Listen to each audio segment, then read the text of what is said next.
All right, let's bring in Khalid Taha. He's a Sudanese academic and activist and joins us via Skype from Richmond in Virginia. So, a 3-year transitional period. How significant is this announcement and what does it mean on the ground? It's very significant that at least they came to a conclusion that it's not 4 years and it's not 2 years as demanded by the Transitional Military Council. Significant that they already came to a conclusion, or at least came to an agreement that yes, there are some points that we can come to an agreement with, unlike what they used to say about the forces of freedom and change, that they are just adamant about what they already had in the Declaration of Freedom and Change.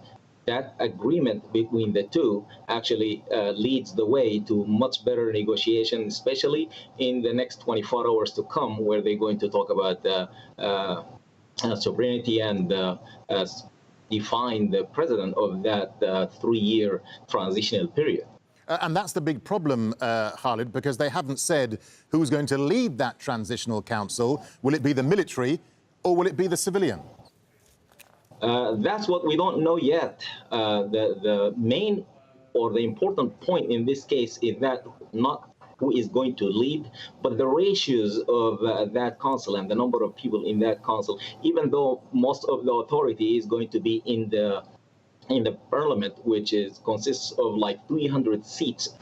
2/3 of them are going to be for the forces of freedom and change, and the other third will be in an agreement with the forces of freedom and change itself, with other forces, and that in itself is going to lead the way to much better civil society and civil governments in the futures to come, and that is going to actually, I think, people are going to accept this kind of a conclusion, including the military. This is going to benefit the military itself, especially with the too many problems we have in Sudan, in Darfur, Blue Nile, Nuba Mountains, and many other regions, not only those three I just specified. Khalid, let's just talk about those dramatic events of yesterday. I mean, the protesters were calling for an independent inquiry into the deaths of protesters yesterday. I mean, the military says they will establish a committee to do exactly that. But is that likely to placate the protesters, do we think? That's actually going to be, because we don't know, and now the investigation that is needed, but they don't, nobody can blame them, that they blame the Transitional Military Council itself if the council is responsible for the security of those people. And now everyone is denying all these attacks. Yes, supporters of the former regime may have all what they have done, or any other forces, but at least we say that the blame is to the Transitional Military Council, and that blame, as Hiba just mentioned, yes, applied a lot of force on, or pressure on, the Transitional Military Council and the forces of freedom and change to come up with good agreement, and maybe a quicker agreement. Khalid, as we're talking to you, we're seeing pictures, live pictures on our screens here of protesters on the streets of Khartoum. Let me just talk to you about the army. I mean, Sudan's military has traditionally been extremely powerful in the country. What are your thoughts on what's going to happen to them once power is finally handed back to civilian control? Because the army is far too entrenched just to go away silently, isn't it? This revolution is so different from all other regional revolutions and the previous resolutions. As you know, Sudan been through 2 revolutions, 64, 85, and the third one.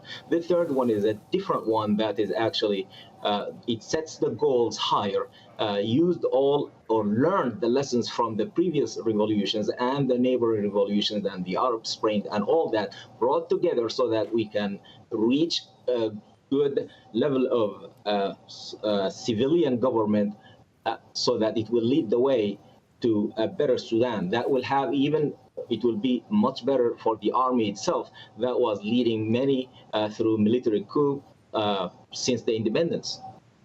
Let me get a final thought from you, Khalid. I mean, what about the impact of foreign powers in Sudan? I mean, we constantly hear that various regional countries have their own agendas in Sudan, and they wield considerable influence. I mean, how is that affecting events on the ground, do you think?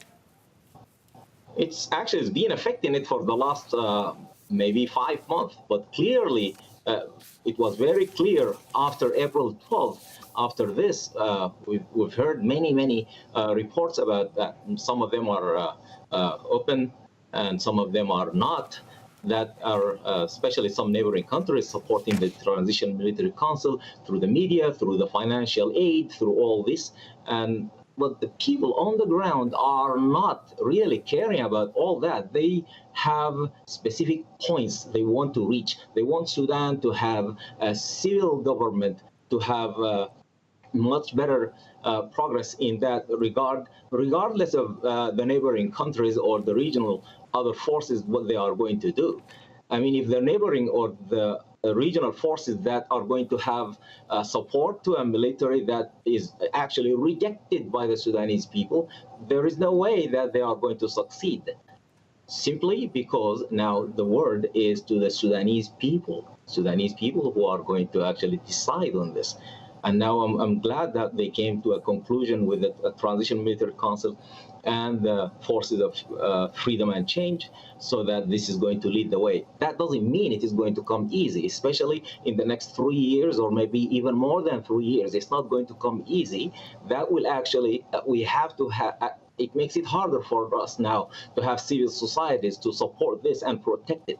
This is going to be brittle. It's not going to be an easy thing. Process should keep going, and maybe even harder in the next few years to come. All right, Khalid Taha, thank you very much indeed for talking to Al Jazeera. Let's just take you back now to those live pictures.